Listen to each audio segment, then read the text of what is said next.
It's an emergency. Read this now. Fazza poems. No name, no number. Just the words. It's an emergency. Read this now. Her eyes blinked against the light of the screen. Half asleep, she almost ignored it. Spam, she thought. Maybe another weird scam. But then another message followed. If you don't open the blue envelope on your desk, someone will die. Her heart froze. Blue envelope?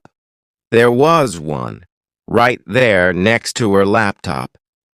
She remembered seeing it when she came home that evening. No sender, no handwriting. She'd assumed it was a mistake. Maybe slipped under the wrong door. Mia sat up in bed, the city lights blinking faintly through the curtains. She stared at the envelope. Her fingers trembled as she picked it up. The paper was heavy, expensive, the kind used for wedding invitations or government letters. Her name wasn't on it. She tore it open. Inside was a single sheet of paper. On it, typed neatly, "You have 30 minutes. Go to the old train station. Locker 107. Bring your phone. Do not call anyone." That was it. No signature. Her mind raced. A prank? Or something worse? The phone buzzed again. "Mia, this is real. Please, just trust me. Go." She froze. The message used her name. Whoever sent it knew her. She typed back quickly, "Who are you?" No reply. The clock ticked. 2:47 a.m. Against every logical thought, curiosity burned through her fear.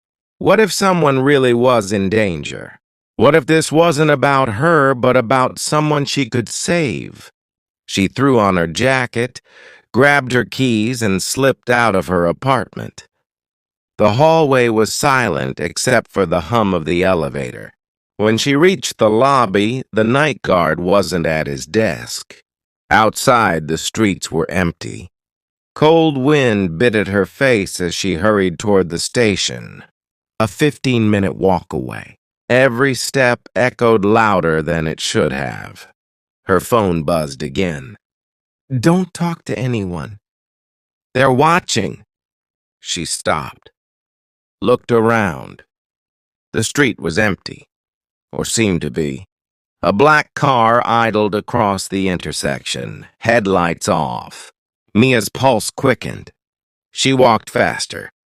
By the time she reached the old train station, her breath came in short gasps. The place had been closed for years, covered in graffiti and shadow. But tonight, the metal gate was half open. She hesitated, then slipped inside. The air was cold and smelled of dust and rusted metal.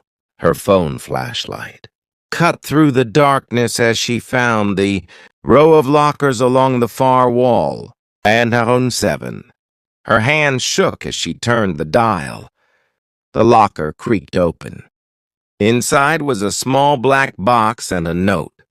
The note read, "Don't panic. Open this when you're alone." She turned the box over in her hands. No lock, no markings. Her phone vibrated again. "You're not alone." Her flashlight flickered. From somewhere behind her, a faint sound. A shoe scuff. She turned around, heart hammering. "Who's there?" she whispered. No answer, just silence, thick and waiting. Then slowly Mia's flashlight trembled in her hand. The beam shook against the cracked tiles of the station floor. The footsteps grew louder, slow, careful, echoing, through the empty hall like whispers. "Who's there?" she called again, louder this time. No response. She backed away from the lockers, clutching the small black box to her chest.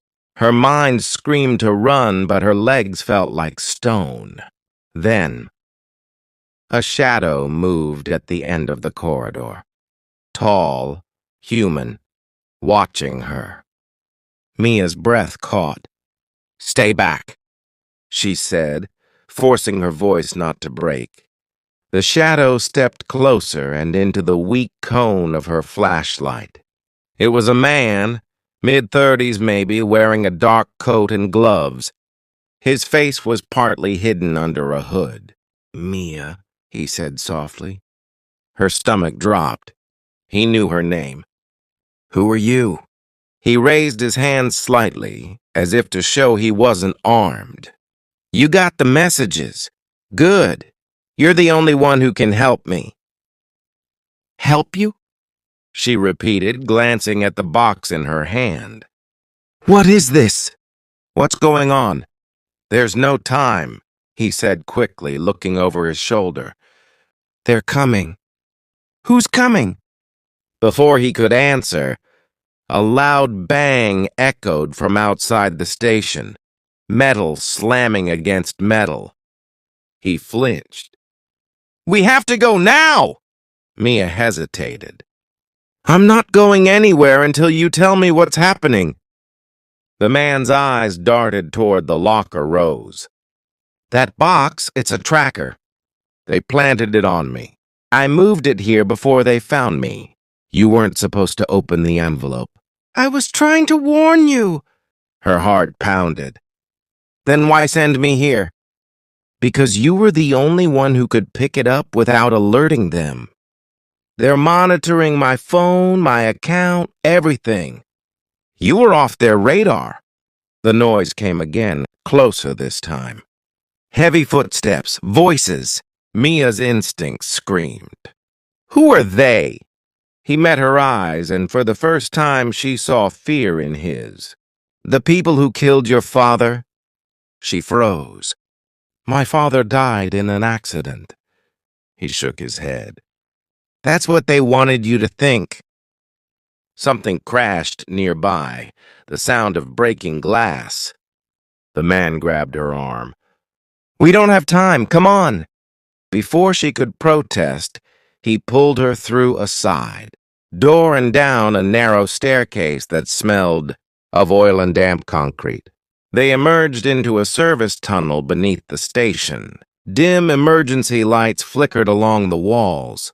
Mia pulled free of his grip. "Start talking." He exhaled hard, leaning against the wall. "Your father worked for a government division called R13. It wasn't public. It handled high-risk data, things that never made it into the news. He found something they wanted buried. When he tried to expose it, they staged his death. I used to work with him." Mia shook her head in disbelief. "That's impossible." "He was an engineer, not some secret agent." The man gave a humorless smile. "That's what everyone thought."